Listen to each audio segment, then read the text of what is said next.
आधीच सांगितलं होतं आमचा नाद काही चुकून बी करू नका, कारण की आम्ही फक्त बोर्डाचे पेपर होऊस तर शांत आहे. आणि हिंडायचा आम्हाला नाद नाही तर किडाई, आणि तो पण काय साधा सुद्धा नाही, तो पण राय आणि किडाई. तर जय श्रीराम पाहुणे मंडळी, मी आहे कार्तिक राऊत आणि स्वागत आहे तुमचं आपल्या आजच्या नवीन एका मिनी ब्लॉग मध्ये.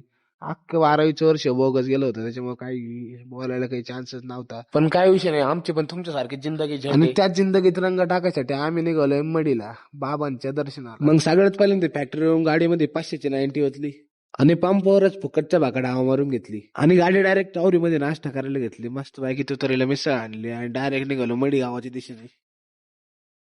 मोकार ताणू ताणू गाडी पुढे चालू डायरेक्ट तीच गावामधल्या कमानी जवळ तिथं मस्त पैकी कमानीचा सीन घेतला आणि डायरेक्ट येऊन पोहोचलो नादबाबांच्या दरबारात, म्हणजेच की मडी नगरी.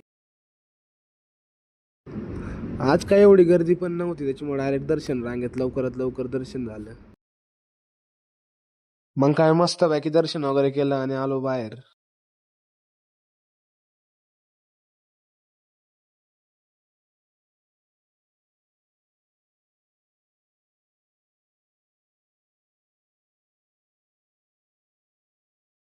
इथं पत्र लावले होते, आम्हाला फोटो नाही काढता आले. आमचा नाच करते काय? हे पत्रे आम्हाला क्या वाकडा कर लेंगे माऊली.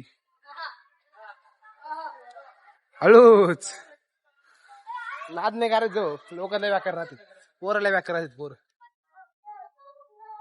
मग भरपूर वेळ बाबांच्या दरबारात बसलो आणि तिथून डायरेक्ट निघालो बडे बाबांच्या दर्शनाला, म्हणजेच की सावरगावला. सावरगाव मध्ये पण जास्त काय गर्दी नव्हती, त्याच्यामुळे एकदम मस्त पैकी दर्शन झालं.